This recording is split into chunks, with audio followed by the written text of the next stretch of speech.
አቡነ አብርሃም በተናገሩት ነገር የጥላቻ ዘመቻ ተነስቶባቸዋል። ህፃኗ ሙስሊም ቤተክርስቲያን በመሳደቧ ክስ ቀርቦባታል። በግሸን ደብረ ከርቤ የተፈጠረው ነገር እጅግ በጣም መነጋገሪያ ሆኗል። እነዚህንና ሌሎች ወቅታዊና አስተማሪ ቪዲዮዎችን ይዘናል። ሰላም እንደምናላችሁ ውድ ቤተሰቦች፣ ሩህ አምላክ እግዚአብሔር የተመሰገነ ይሁን። እኔ እጅግ በጣም ደህና ነኝ። ሁላችሁም እንዳላችሁበት የሰዓት አቆጣጠር እንደምናላችሁ ስለ ሁሉም ነገር እግዚአብሔር ይመስገን ልንል ይገባናል። እንኳን ለእመቤታችን ዓመታዊ በዓል በሰላም አደረሳችሁ አደረሰን እንላለን። ሁላችሁም የእመቤታችን ወዳጆች እንኳን አብሮ አደረሰን እያላችሁ ኮሜንት አድርጉ። ይህ ቪዲዮ እንግዲህ በዓሉ የእመቤታችን ስለሆነ ሁላችሁም ላይክ አድርጉት። ቢያንስ ይህ ቪዲዮ 5000 ላይክ ሊኖረው ይገባል። ባለፈው ቪዲዮአችን ጥያቄ እንደጠየቀኝ ይታወቃል። ከመለሱ ሰዎች መካከል እጣውጥተን እንግዲህ እጣ የወጣለት አካውንት ነው። ባለዚህ አካውንት ከታች በምትመለከተው የቴሌግራም እና የቲክቶክ አካውንት ኮንታክት በማድረግ ሽልማትን መውሰድ ትችላለህ። ዛሬም በቪዲዮአችን ጥያቄ አለን። እስከ ፕሮግራሙ ፍጻሜ አብራችሁን ቆዩ። ሁላችሁም ኦርቶዶክሳውያን ይህን ቪዲዮ ቆርጦ መውጣት አይቻልም። ለምን በዓሉ የእመቤታችን ነው። በጣም ብዙ ነገሮችን አብረን የምናይ ይሆናል። ወደ መጀመሪያው ቪዲዮአችን እናልፋለን። ትህትናን የተመላች ወርቅ፣ አንደበቷ ክርክም ያለ ነውር የሌለባት፣ በቤተ መቅደስ ውስጥ ተቀምጣ መልአክ እያነጋገራት ትዕቢት የሌለባት፣ ጥበብን የተመላች እወቁኝ እወቁኝ የማትል፣ አንደበቷ እንደ እንኮይ የሚያምር፣ በእሾህ መካከል አብባ የተገኘች የሃይማኖት አበባ መዓዛ ብቻ ያላት እሾሁ ግን የሌለባት የመካከለኛዋ ውብ ጽጌረዳ እመቤታችን ነው። እርግማን ያለካት ስጋዋ ወርቅ፣ ነፍሷ ወርቅ፣ ህሊናዋ ወርቅ፣ ልቧ ወርቅ፣ ሕዋሳቷ ወርቅ፣ ጽሟ ወርቅ፣ ሁለንተናዋ ገንዘብ የሆነ ጸጋን የተመላች እጅ እግሯ ገንዘብ የሆነ ናት እመቤታችን። ዓይኗ ንጹሕ፣ ጴጥሮስ ተሳሳተ ተብሎ ተጽፏል። ሐዋርያት ተበተኑ ተብሎ ተጽፏል። አብርሃም በደለ ተብሎ ተጽፏል።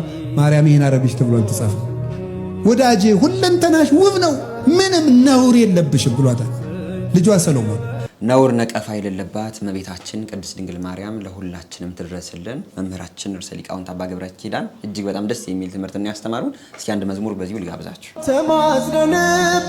ተማጽነንብሻል በአማላጅነትሽ ድንግሎ ያደራ ኢናማልጂን ከልጅሽ ሰላም ሰላም ለኪ ማርያምስ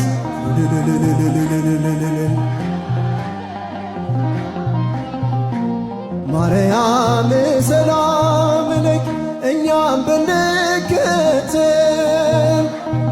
በጎ ምግባርን በሰላም በጤና እንኖራለን። ሰላም ሰላም ለኪ ማርያም ሰላም ለኪ ሰላም ለኪ።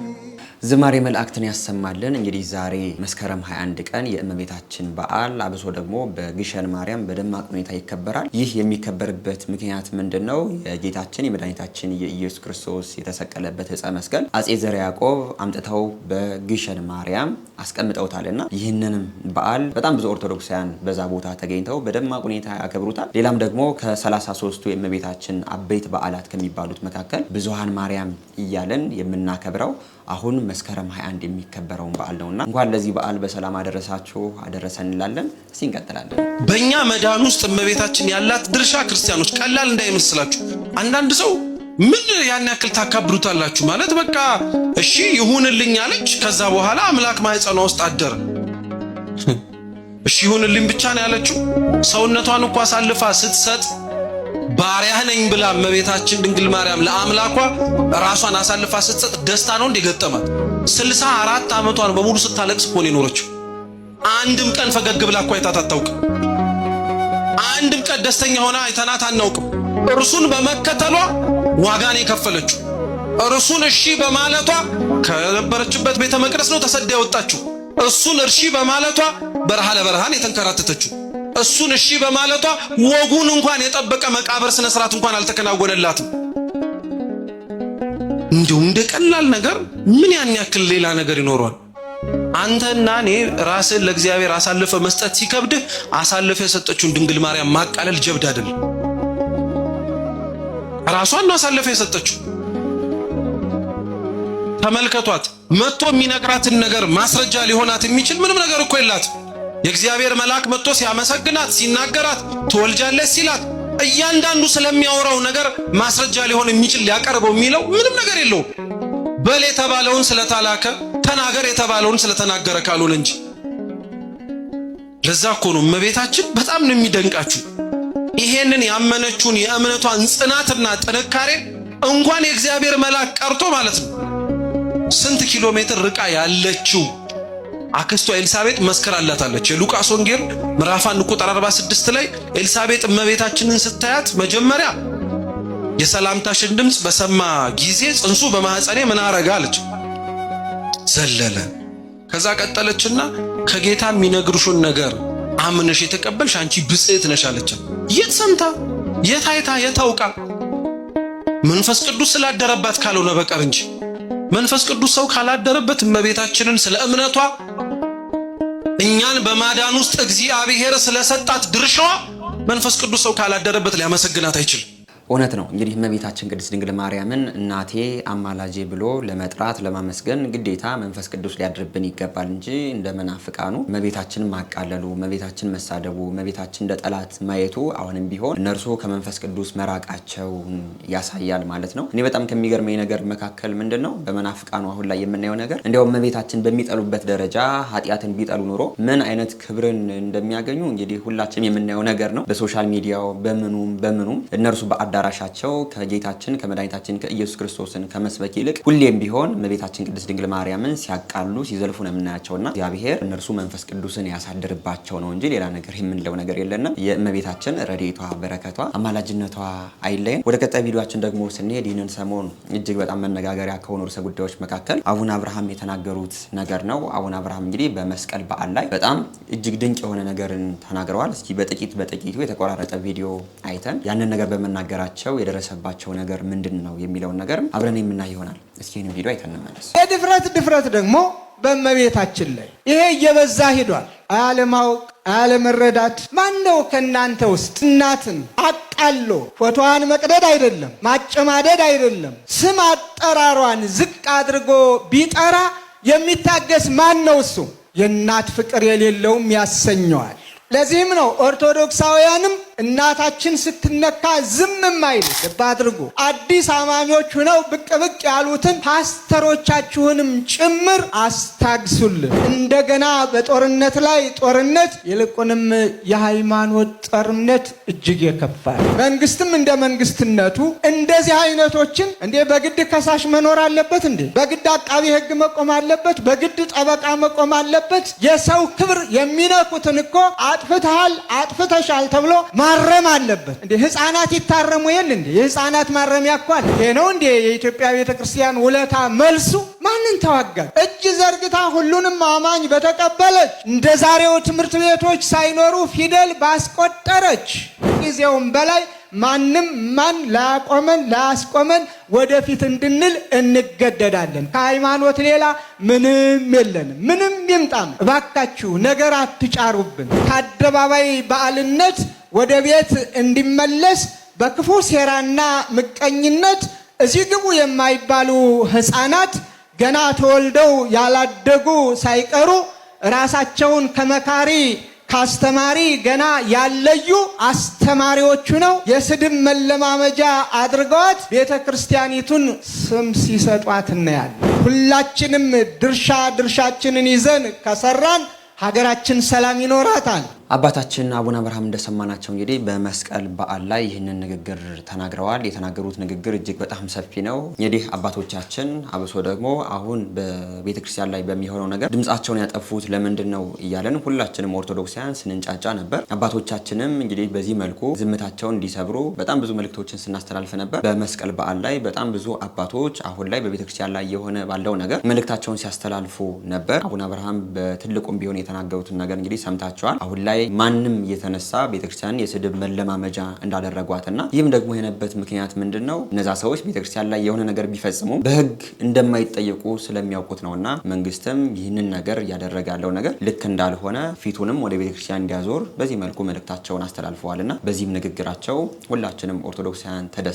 ግን ደግሞ በዚህ ንግግራቸው እኛ ኦርቶዶክሳውያን ቢያስደስትም በእኛ በኦርቶዶክስ ቤት ያሉ አንዳንድ ሰዎች ግን የአባታችን ንግግር ባልሆነ መንገድ እያጣመሙ አባታችን ሲተቹም እያየን እንገኛለን። ሲያንድ ቪዲዮ እንመልከትና ለዛም ቪዲዮ አንዳንድ አስተያየቶችን የምንሰጥ ይሆናል። ጤና ይስጥልኝ ወገኖች፣ እንደምን አላችሁ? እንደዚህ ሾርት ሚሞሪያም ማትሆኑ ባካችሁን። አሁን ይህ ሰውዬ ማነው አቡነ አብርሃም የሚባለው ካድሬ መስቀል አደባባይ ሰሞኑን ባህር ዳር ላይ ያው ሲዘዋወር የነበረውን ቪዲዮ አይታችኋል። እሷን ተናገረ ተብሎ በቃ እዛ ላይ እየተሰቀለ እየተካበ እየተመሰገነ ይገኛል። ሾርት ሚሞሪያም ካልሆናችሁ በስተቀር ይሄ ሰውዬ የጠቅላይ ቤተ ክህነት ዋና ስራ አስኪያጅ በነበረበት ሰዓት ምን ሲያደርገን እንደነበረ ረሳችሁት ነው? እስኪ ላስታውሳችሁ። ለምሳሌ በዓላት በመጣ ቁጥር፣ መስቀል በመጣ ቁጥር፣ ጥምቀት በመጣ ቁጥር እየወጣ ምን ሲለን እንደነበረ እንዴት ትረሱታላችሁ? የእግዚአብሔርን ቃል እኮ ነው። ወንጌልን ተንኳሽ ቃላትን ተንኳሽ ጥቅሶችን ሁሉ ይዛችሁ እንዳትወጡ እያለ የእግዚአብሔርን ቃል በተንኳሽነት ወንጌልን እግዚአብሔር ያሳያችሁ የጌታን ቃል በተንኳሽነት ፈርጆ እንግዲህ አባታችን አቡነ አብርሃም በተናገሩት ንግግር በዚህ መልኩ አንዳንድ ኦርቶዶክሳውያን ትችታቸውን ሲገልጹ ያየናቸው እንገኛለን። እጅግ በጣም የሚገርም ነው። እኚህ ሰው እንግዲህ በዚህ መልኩ ወጥተው አቡነ አብርሃም ካድሬ ናቸው፣ እንደዚህ ናቸው፣ እርሳቸው የጠቅላይ ቤተ ክህነት ስራ አስኪያጅ በነበሩበት ጊዜ ቤተክርስቲያን ያደረጓትን ሁላችሁም ታውቃላችሁ እያሉ ምንም አይነት ፍሬ የሌለው ሀሳብን ነው እየተናገሩ የሚገኙት። በዋነኝነትም ቢሆን ሁላችንም ማወቅ ያለብን ኦርቶዶክሳውያን እኚህ አባቶቻችን ናቸው። ስር ጥፋት ቢያጠፉ አንተ እየተባለ አይጠራም። እኔም ቢሆን እኚህ ሰው በጣም ትልቅ ሰው ስለሆኑ አንቱ እያልኩ ነው የምጠራው። በእኛ በባህላችን እንኳን በጣም በእውቀት ላቅ ያለ ህፃንም ቢሆን አንቱ እያልን ነው የምንጠራውና እንደዚህ አባቶቻችን ባናዋርድ መልካም ነው። ግን ሁላችንም ኦርቶዶክሳውያን ማወቅ ያለብን ምንድነው እና አቡነ አብርሃም እንግዲህ ቤተክርስቲያንን በሚያስተዳድሩበት ጊዜ በእሳት ውስጥ እንዳለፉ ሁላችሁም የምታውቁት ነገር ነው። በጣም ብዙ መከራዎች መጣው ነበር በቤተክርስቲያን። እነርሱ የጠቅላይ ቤተ ክህነት ስራ አስኪያጅ በነበሩበት ጊዜ ማለት ነው። ያንን መከራ ያንን እሳት አሳልፈው እንግዲህ ቤተክርስቲያንን አሁን ላለችበት አብቅተዋል። ግን አሁን በዚህ ሰውዬ ላይ እኔ ያለኝ ነገር ምንድነው የሚተችና የማይተች ሰውን ያለመለየት ችግር አይቸበታለሁ እና አባታችን አቡነ አብርሃም እና አቡነ ጴጥሮስ ቤተክርስቲያን በሚያስተዳድሩበት ጊዜ በዓል ልናከብረኛ ኦርቶዶክሳውያን ስንወጣ ባንዲራ ያዙ የማርያም ስዕል እንደዚህ ነው ብለውና አያውቁም። እንዲያውም እኛ ኦርቶዶክሳውያን ሁላችንም በዓሉን በደማቅ እንድናከብረውና ቤተክርስቲያናችን ከፍ እንድናደርግ ነው ሁሌ መልእክታቸውን የሚያስተላልፉት የነበረው። አሁን ላይ ደግሞ የሆነ ያለውን ነገር ሁላችሁም ታውቃላችሁና ሁላችንም የምናደርገውን ነገር የምንናገረውን ነገር በማስተዋል ቢሆን መልካም ነው። የሰሩ አባቶቻችንን በዚህ መልኩ አንተ እያሉ መጥራት ቅለቱ የእነርሱን ሳይሆን እያቀለልናቸው ያለው ተናጋሪው ነው እየቀለለ የሚሄደውና እጅግ በጣም ይህንን የተናገርክ አባት ንግግርህም ጥሩም አይደለም። የሚሰሩ አባቶችን መተቸት ለቤተክርስቲያን የሚጠቅም ሳይሆን የሚጎዳ እንደሆነ እንድታውቀው ብዬ ነው ይህንን ቪዲዮ ያመጣሁት። ወደ ቀጣይ ቪዲዮአችን ደግሞ ስንሄድ ከዚህ ርዕሰ ጉዳይ ሳንወጣ በመስቀል በዓል ላይ በጣም ብዙ አባቶች ቤተክርስቲያን ላይ እየደረሰ ባለው ነገር በአደባባይ ወጥተው ሲያወግዙ እያየናቸው እንገኛለን። ከነርሱም መካከል እንግዲህ ሊቀ ሊቃውንት እዝራ ሐዲስ የተናገሩት ነገር እጅግ በጣም መነጋገሪያ ሆኗል። እስኪ እሳቸውን ቪዲዮ በጣም በጥቂት ደቂቃ አይተን እንመለስ። የጥምቀት ታቦት ተሸክመን የምናከብረው የመስቀል ዘመን የምናከብረው በዓል ማን ነው የሚያደበዝዘው? ማን ነው የሚያዳክመው? ማን ነው እንዲቀዘቅዝ የሚያደርግ? አስተውል ትውልድ፣ እንዳታቀዘቅዘው ሞቅ ሞቅ አድርገው ደመቅ አድርገው። ለማን መሰለህ? ያንተ ነው። ፈሪያቱ እኛስ ካለን እስክንሞት ድረስ አለን። ደማችን ጠብ ይላል። የጥምቀት የመስቀል በዓል ደማችን እዚሁ ላይ ካልፈሰሰ በምንም ታምር አይቀርም። ተወደደም ተጠላ ሃይማኖታችን አናፍርም። በሃይማኖታችን ወደ ኋላ አንልም። አሁንም ጀምሮ አንገቴን ተጣሉ ነምታ አይዞ ካከበርከው ትከብራለህ። ከፈራ ፈሪ እኮ አያመልጥም። ጠንቀቅ። ሃይማኖት እስከዚህ ድረስ ናት። ሃይማኖት እስከዚህ ድረስ ስለሆነች በምንም ታምር ወደ ኋላ አይባልም። ጥምቀትን የመስቀል በዓል አደራ ጠብቁ። በዓላችሁ ይችናል። አይ ሰው ሞኙ አያሌው ሞኙ ሰው ይላል ያገሬ ሰው። አሁን በሰማይ ያለውን ባንዲራ ማን ይጠቀልልናል ብለው ነው ይሄ አያስፈልግም የሚሉ አንዳንዶች ያልገባቸው። ከደመናው ላይ የሚቀረጸውን እስቲ ማን ነው የሚያወርደው? እዚህስ ሊያወርደው ይችላል? መሰላል ሊያወርደው ይችላል? የሰማዩን ባንዲራ በምን መሰላል ያወርደው ይሆን? ገና አልገባውም እኮ ገና ነው። ሰው የያዘውን እየጣለ ያልያዘውን ይጨብጣል። ይቺ በዓል ለዘላለም ናት፣ አትርሷት። ከነጠቅ በኋላ መመለሻ የለም። ተጠንቀቅ። ሁለቱን የጥምቀትና የመስቀልን ደመራ በዓል አደባባይ አላከበር ነው። ይህን ድል ተጠቀምበት። ወደ ኋላ ትበል አትሽሽ። ማን ልትሰጠው ነው በዓሉን? ብሰል ጥሪያቱን ያዝ ራስህን ጠብቅ። አንተ ካልጠበቀው ማን ሊጠብቅልህ ነው? ረከብ ያንተ ነው። ዳር ተመልካቻቱን መስቀሉ ያንተ ነው። ጥምቀቱ ያንተ ነው። በዓልህ ነው። እግዚአብሔር ይመስገን። መሀል ላይ የሚለጠፍ ነበር የለም። ይህን የተለጠፈውን አንሳ። አሁን ብፁዕ ባንዲራ ምክንያቱም ስለ ባንዲራው አልፈራም አላፍርም። ኢትዮጵያና ኦርቶዶክስ ተዋሕዶ ሃይማኖት እኮ መስቀልና ማተብ ናቸው። መስቀልና ማተብ። እንግዲህ እንዲህ አይነት አባቶችን እግዚአብሔር ያብዛልን። በዚህ መልኩ በእውነተኝነት ወጥተው እንግዲህ አባቶቻችን አሁን ላይ እየተደረገ ያለውን ነገር ነው በይፋ እያወገዙ የሚገኙት። ለእኛም ለኦርቶዶክሳውያን በጣም ጥብቅ የሆነ ነገር ነው እያስተላለፉ የሚገኙት። አብሶ ደግሞ የጥምቀት በዓል የመስቀል በዓል ሁላችንም ኦርቶዶክሳውያን በህብረት በአደባባይ ወጥተን ልናከብረው የሚገባ ነው እንጂ በአንዳንድ ጉዳዮች ምክንያት በቤታችን ተወሽቀን ልንቀር እንደማይገባ ያነ በዓል እንግዲህ ለኛ ለኦርቶዶክሳውያን እጅግ በጣም ልዩ እንደሆነ ነው እየተናገሩ የሚገኙት። አሁን ላይ የሆነ ያለው ነገር ምንድነው? እኛ ኦርቶዶክሳውያን ይህንን በዓል ግን በአደባባይ እንዳናከብር እጅግ በጣም አንዳንድ ያልሆኑ ነገሮችን ሲናገሩ እየሰማን እንገኛለን። ባንዲራ ይዞ መውጣት አይቻልም፣ የእመቤታችን ቅድስት ድንግል ማርያም ስዕል መውጣት የለበትም እያሉ በጣም ብዙ ኦርቶዶክሳውያን እያሳቀቁ፣ በዚህም ንግግራቸው አንዳንድ ኦርቶዶክሳውያን በዛ በዓል ላይማ ጠብ ይፈጠራል፣ የሆነ ነገር ጉዳት ሊደርስ ይችላል እያሉ ልጆቻቸውን ራሳቸውን በዛው በቤት ያንን በዓል እንዲያከብሩት ነው ያደረጉ የሚገኙትና አብዛኛዎቻችን በዚህ ጉዳይ በበዓል ጉዳይ ይህንን ነገር እንድናደርግና እንዲህ በአደባባይ ወጥተን ልናከብራቸው የሚገቡ በዓላቶችን በአደባባይ ወጥተን ሳንፈራ ልናከብር ይገባል እንጂ አንዴ ከተነጠቅን በኋላ መመለሻ እንደሌለው ነው ሊቀ ሊቃውንት ተዘራ ሐዲስ በዚህ መልኩ በእውነተኝነት እየተናገሩ የሚገኙት። አሁንም ቢሆን የአባቶቻችን በረከታቸው አይለየን። በጣም ብዙ ኦርቶዶክሳውያን የእመቤታችን ስዕል አይወጣም በመባሉ ባንዲራ ይዞ መውጣት ክልክል ነው በመባሉ በዛ በዓል ላይ አንዳንድ ግርግሮች ይነሳሉ፣ የሆነ ጉዳት ይደርሳል ተብሎ በቤታቸው ነው ሲያከብሩ የነበሩትና እንዲህ የሚደረግበት ምክንያት ምንድነው? እኛ ኦርቶዶክሳውያን በህብረት ያንን በዓል እንዳናከብር ነው የእነርሱ ፍላጎት። የእነርሱን ፍላጎት ደግሞ እኛ ኦርቶዶክሳውያን ልናከሽፈው ይገባል እንላለን። በዚህ በአባታችን ቪዲዮ ላይ ያላችሁን አስተያየት ኮሜንት አድርጉን። የአባቶቻችን በረከታቸው አይለየን። እንዲህ አይነት እውነተኛ እንዲህ አይነት ለቤተክርስቲያን የሚቆሙ አባቶችን እግዚአብሔር ያብዛልን እንላለን። ወደ ቀጣይ ቪዲዮአችን ደግሞ ስንሄድ ይህንን ሰሞን ሶሻል ሚዲያ ላይ እጅግ በጣም መነጋገሪያ የሆነ ቪዲዮ አለ። አንዲት ሙስሊም ህጻናትና እንዲያው ስለ ግዕዝ ግጥም ገጠምኩ ብላ ግን በግጥሟ ቤተክርስቲያን ስትሳደብ ነበር። በዚህም ግጥሟ በጣም ብዙ ኦርቶዶክሳውያን ተከፍተውበት እያየን እንገኛለን። እጅግ በጣም አስነዋሪ ግጥም ነው ያቀረበችው። ያንዴ ላሰማችሁ። የግጥሜ ርዕስ ግዕዝ አንማርም አያሳዝንም ወይ? በግዕዝ ስም ቅምጥቃት ግልጽ ማሳያ ነው ይህ የእናንተ ውድቀት። ለካ ተረት እንጂ የላችሁም እውቀት። ያለ ብዙ ዘመን ሀገር የዘረፈው እንዳየር ላይ ፊኛ ከላይ የገዘፈው እጅግ እልፍ ተረት ለትውልድ የዛገው አሁን በዚህ ዘመን ዘግቶ ወር ደረፈው። የተንኮል አለቃ የሴራ ቀማሪ አንፈልግም ጭራሽ ቄስ አስተማሪ አንፈልግም ጭራሽ ቄስ አስተማሪ ደብተራና ጠንቋይ ቀሲስም ዘማሪ ስልጣን ተገን አርገህ ምንም ብታዘግም ተገደም መጠመቅ ፈጽሞ አንፈልግም።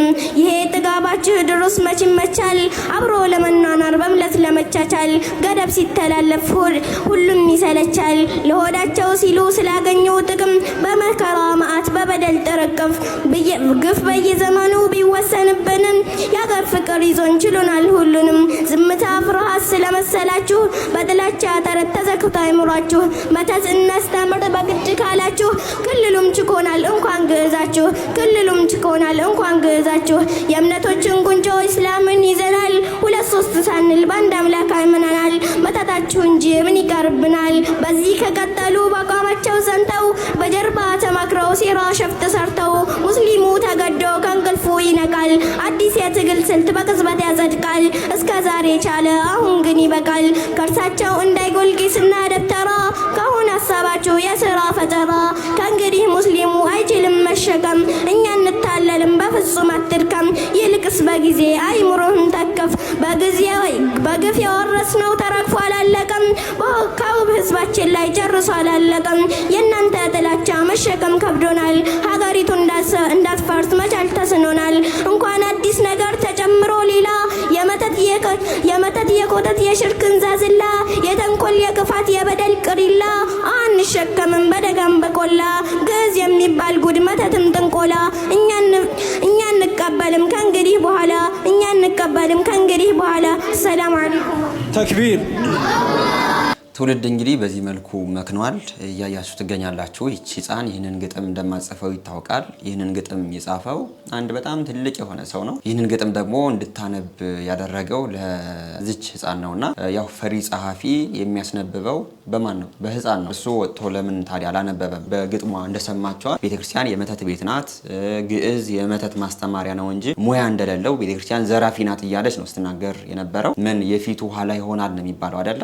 አሁን ላይ ቤተክርስቲያን ሀገር ይዛ እነርሱንም ደግሞ አምጥታ ስላስጠጋች ዘራፊ ናት፣ እንደዚህ ናት፣ መተተኛ ናት ነው እየተባለች የምትገኘው። ለዚህም ንግግር ለዚህም ጉዳይ በጣም ብዙ መናገርም አያስፈልግም። ግን ይህንን የጻፈው ሰው አሁንም ቢሆን እኛ ኦርቶዶክሲያን በህግ እንዲጠየቅልን እንፈልጋለን። ቤተክርስቲያናችን የመተት ቤት አይደለችም። ቤተክርስቲያናችን ሁሉንም ወደ ጽድቅ መንገድ የምትመራ ናት እንጂ ሁሉንም በዚህ መልኩ በሰይጣናዊ ግብር የምትይዝ እንዳልሆነ ሁላችንም እናውቅ ይገባናል። ልጅቱ የተናገረችው ነገር እጅግ በጣም የሚያስቀይም ነው። ቤተክርስቲያን በልጅቱ ግጥም በምን መልኩ እንደተገለጸች እንግዲህ አይታችኋል። ልጅቱ ይህንን ነገር አጽፈም የጻፈው አንድ በጣም ትልቅ የሆነ ሰው ነው። ይህ ትልቅ የሆነ ሰው ወይም ደግሞ ይህንን ግጥም የጻፈው ሰው ግን አሁንም ቢሆን ቤተክርስቲያን በህግ ልትጠይቅልን ይገባል እንላለን። ግዕዝ አንማርም ብሎ መክሰስ፣ ለህግ ማቅረብ ይህ ተገቢ የሆነ ነገር ነው። ቤተክርስቲያን ግዕዝ ተማሩ አትማሩ ብላ ማንንም የሙስሊም አማኝ የምታስገድድ አይደለችም።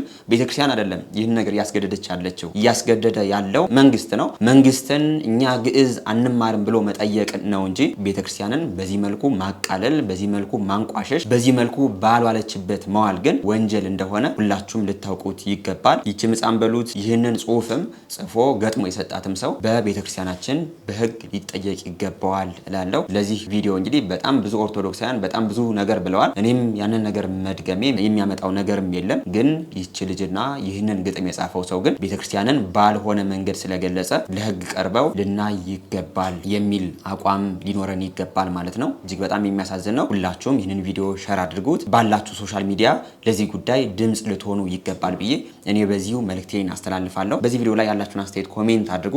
እጅግ በጣም የሚያሳዝን ነው። ለሁላችንም ለኦርቶዶክሳውያን ድፍረት እንደሆነ ሁላችንም ልናውቀው ይገባናል ለማለት ነው። እንቀጥላለን ቪዲዮአችን። ቤተክርስቲያን በሄዳ አይደለም እኮ ይላሉ ሰዎች። እግዚአብሔር በሁሉም ቦታ አለ የለም? እሺ ጎማችሁ ሲተነፍስ የት ነው የምትሄዱት? ጎማ ሲተነፍስ የት ነው የምትሄዱት? ጎሚስታ የምታስሞሉ አየር በሁሉም ቦታ አለ የለም? ምን ጎሚስታ ያስፈልጋል?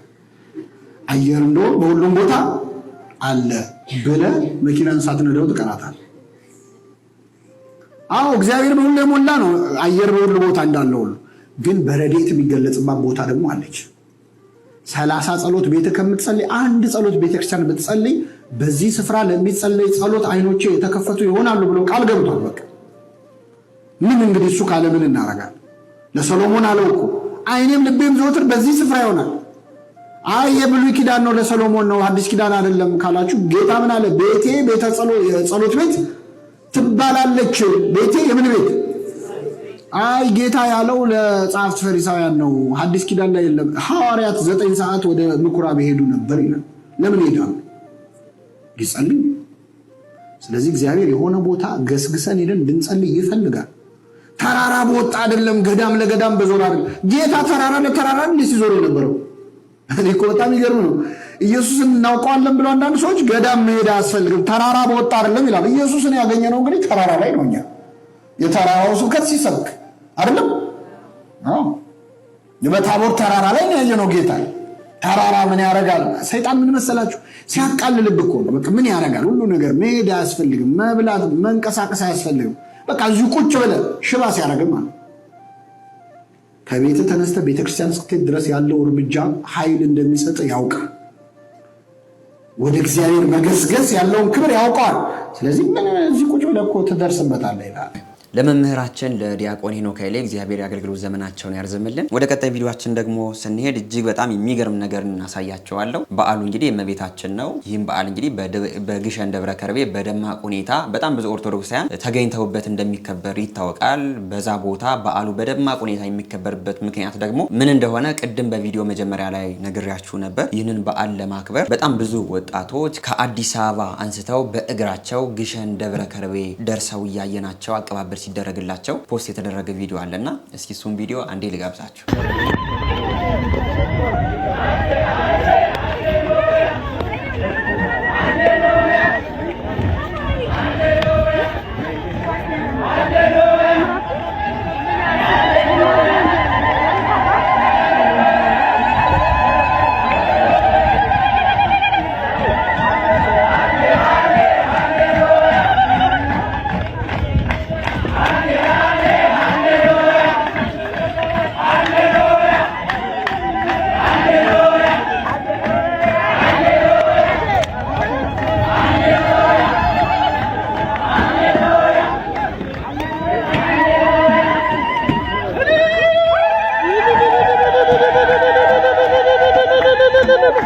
እንግዲህ አንዳንዶቻችን ከቤታችን ወጠን ካጠገባችን ላለው ቤተክርስቲያን ሄዶ መሳለም ትልቅ ስራ የሚመስለን ሰዎች አለን። በዚህ መልኩ ደግሞ ጠንካራ እህት ወንድሞቻችን ከአዲስ አበባ አንስተው ግሸን ማርያም በእግራቸው በምን መልኩ እየገቡ እንደሆነ እያያችሁ ትገኛላችሁና ምን አይነት በረከትን ምን አይነት ትልቅ ስራ እንደሰሩ እንግዲህ እግዚአብሔር ነው ያረጉትን ነገር የሚቆጥርላቸውና ለነርሱ ያገኙት በረከት ለሁላችንም ለኦርቶዶክሳውያን ይድረሰን እንላለን። እጅግ በጣም መታደል ነው። አብሶ ደግሞ እንኳን በእግር አረ በመኪና ሂደን እንደው ቦታውን ረግጠን በረከቱን ለማግኘት ያብቃን እንላለን። በግሸን ደብረ ከርቤ የተከበረው በዓል ግን እጅግ በጣም በደማቅ ሁኔታ እንዳለፈ በጣም ብዙ ቪዲዮዎችን እያየን ነበር። የዛሬ ዓመት ደግሞ እግዚአብሔር ረድቶን ሁላችንም ቦታውን ረግጠን ትልቅ በረከት የምናገኝ ያድርገን እንላለን። የእመቤታችን ረድኤቷ በረከቷ አማላጅነቷ አይለየን። በዚህ ቪዲዮ ላይ ስታዩት የተሰማችሁን ነገር ኮሜንት አድርጉኝ። እኔ እጅግ በጣም ተገርሜበታለሁ። አብሶ ከአዲስ አበባ ግሸን እጅግ በጣም ከባድ ነው። ቅድም እንደተናገርኩት አንዳንዶቻችን ከአልጋ እንኳን ለመነሳት በጣም የሚከብደን ሰዎች አለን። ለሁላችንም ትምህርት ነው ብዬ ነው የነዚህን ወንድሞቻችን ቪዲዮ ያመጣሁት። ወደ ቀጣይ ቪዲዮአችን ደግሞ ስንሄድ አንድ እጅግ በጣም የሚገርም ነገር ነው ማሳያችሁ። አንድ እህታችን ናት ከእመቤታችን ስዕል ላይ ተደፍታ በዚህ መልኩ ጸሎቷን ስታደርግ ነበር። ይህንን ቪዲዮ ማምጣት ጥሩም አልነበረም፣ ግን ቲክቶክ ላይ እጅግ በጣም ቫይራል ስለነበር በጣም ብዙ በመቶ ሺህ የሚቆጠሩ ሰዎች ላይክ ስላደረጉት አንድ የወጣ ቪዲዮ ነው ብዬ ነው እኔ ይህንን ቪዲዮ ያመጣሁት። አንድ ቪዲዮን እናይተን የተሰማን ነገር አብረን አስተያየት የምንሰጥበት ይሆናል።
እንግዲህ በዚህ መልኩ እህታችን ለእመቤታችን ለቅድስት ድንግል ማርያም ነው እንግዲህ ጸሎቷን እየተናገረች የምትገኘው። በዚህ መልኩ በእልቅሶ በእንባ እኔ በጣም ይህን ቪዲዮ ሳየው እጅግ በጣም አዝኛለሁ። የእህታችን ጸሎት እመቤታችን ሰምታ ቋጠሯን ትፍታላት እንላለን። ይህን ቪዲዮ እጅግ በጣም ብዙ ሰው ላይክ አድርጎታል፣ በጣም ብዙ ሰውም አይቶታል። ግን እኔ በዚህ የምሰጠው አስተያየት ምንድነው እንዲህ አይነት ነገሮች አሁንም ቢሆን ተቀርጸው በዚህ መልኩ ፖስት መደረጋቸው ጥቅሙ ያን ያህል አይደለም። እንደው ሁላችንም ኦርቶዶክሳውያን በቤተክርስቲያን ስንሄድ በፈለግነው ስርዓት በፈለግነው መልኩ እመቤታችን ቅድስት ድንግል ማርያም ልንለምናት እንችላለን፣ አምላካችን ልንለምነው እንችላለን። ግን በዚህ መልኩ የሰውን ጸሎት የሰውን ለቅሶ እያወጡ እየቀረጹ ፖስት ማድረጉ ግን አሁንም ቢሆን ተገቢ የሆነ ነገርም አይደለም። እህታችን የሆነችው ነገር እጅግ በጣም ያሳዝናል። ሁላችንም ኦርቶዶክሳውያን በዚህ መልኩ ነው እመቤታችን ቅድስት ድንግል ማርያም እንደምታደርግልን አምነን የምንነግራት፣ በለቅሶም በዚህ መልኩ የምንማጸናት። ይህም ደግሞ ለእመቤታችን ለቅድስት ድንግል ማርያም ያለን ክብር እናትነቷን ደግሞ በምን መልኩ እንደተቀበልነው ያሳያልና የእህታችን ነገር እጅግ በጣም ያሳዝናል። እመቤታችን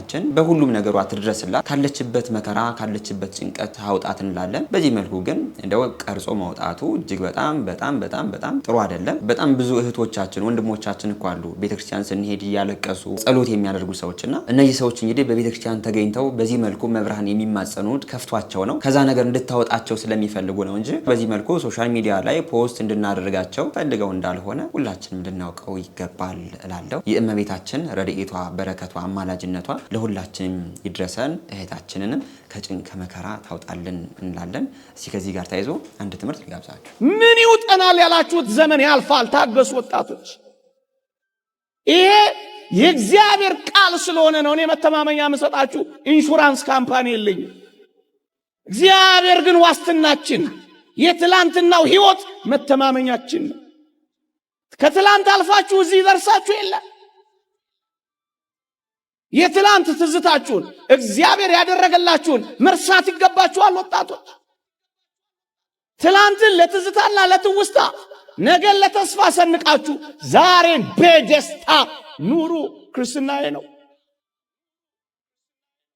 ታገሱ። እኔ ልጅ ያለው HIV ኤድስ የሚባል በሽታ ነበር። ሰፈሬ የነበሩ እጅግ ውብ እህቶች፣ እጅግ ጎበዝ ወጣቶች ልክ በሽታው እንደያዛቸው ራሳቸውን እያነቁ ይገሉ ጀመር፣ መርዝ እየጠጡ በጣም ብዙዎች።